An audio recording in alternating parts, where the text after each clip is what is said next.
ImageMets second baseman Robinson Cano at spring training camp. "I feel like I'm 25, said Cano, who is 36 and older than any of his new teammates. CreditCreditSteve Mitchell, USA Today Sports, via ReutersPORT ST. LUCIE, Florida. Robinson Cano adjusted his neon orange batting gloves, strapped blue protective guards around his right shin and elbow, then took a step toward home plate to face live pitching on Wednesday. Before Cano could take a full swing, Mets manager Mickey Callaway made a request of his new second baseman. "Hey, man," Callaway said. "Try not to kill the pitchers today," Cano smiled. Already in rhythm less than a week into spring training, he had rocketed balls back up the middle in a previous session. Pitcher Jason Vargas, a left-hander, proceeded to throw inside to Cano, who stepped back to avoid being hit. Vargas expressed frustration about his control and apologized. Cano remained calm. Callaway took note. "He's so relaxed," Callaway said. "He just knows he's going to do it, and that's the goal for every player, letting the work they've done in the past speak for itself." Cano, 36, arrived in camp as a newcomer to the Mets, and their oldest player. The former Yankee is returning to New York after 5 seasons in Seattle amid increased scrutiny because he served an 80-game suspension last season after testing positive for a banned substance. He has expressed optimism about his new team's prospects, in spite of 2 consecutive losing seasons, and vowed to help build a winner in Queens. "I feel like I'm 25, said Cano, who also sustained a fracture to his right hand after being struck by a pitch just before he was suspended. "I want to go out and grind and feel like I'm competing for a job. I don't take anything for granted." Plenty has changed since he signed a 10-year deal worth $240 million with the Mariners in December 2013.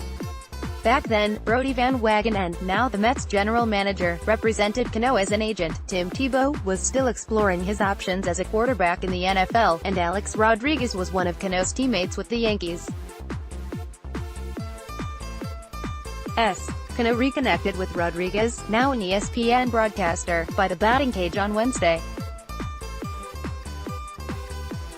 Rodriguez, 43, referred to Cano as his student, no longer a sidekick to future Hall of Famers in pinstripes. Cano will be counted on to help mentor the younger Mets as the organization transitions from the David Wright era. "Nobody is going to replace David Wright in this organization," Cano said. "We all know what he did." Image Cano during infield drills at spring training. He made 3 All-Star appearances during his 5 years in Seattle, but the Mariners did not reach the playoffs. CreditCreditSteve Mitchell, USA Today Sports, via Reuters. Cano, who made 3 All-Star games as a Mariner but did not reach the playoffs, maintained that he had no regrets about the cross-country move.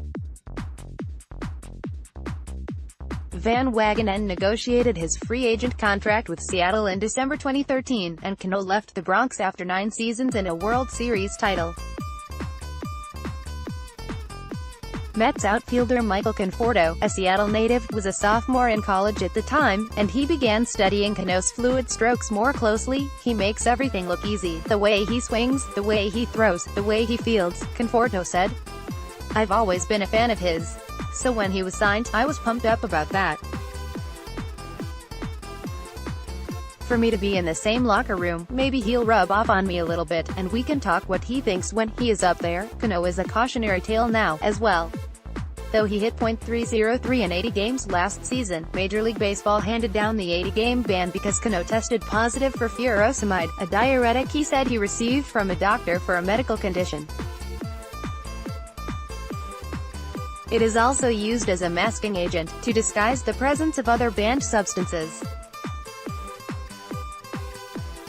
Under Major League Baseball's drug policy, a player who tests positive for a diuretic is suspended if he cannot prove that he used it for legitimate purposes.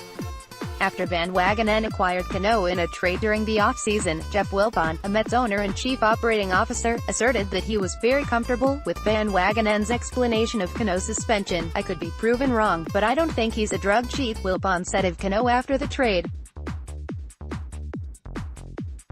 Cano has been quick to establish himself in the clubhouse. His stall puts him next to Todd Frazier, another former Yankee, and to Pete Alonso, a 24-year-old battling for the first base job.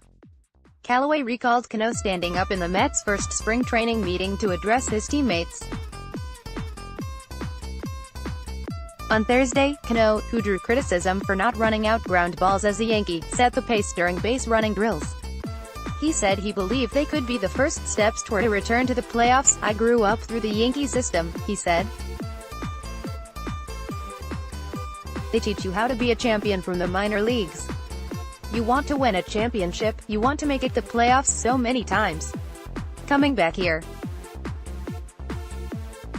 I'm looking forward to getting back in the playoffs." In the clubhouse at First Data Field, Cano inherited Wright's locker. Cano played in the minors and majors against Wright, who suited up for his last game in September after years of battling back injuries.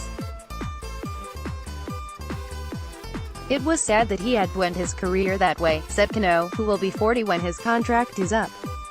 He said he did not plan to join Wright in retirement anytime soon. "As long as I feel good. For me, I love to play this game," he said. "You know,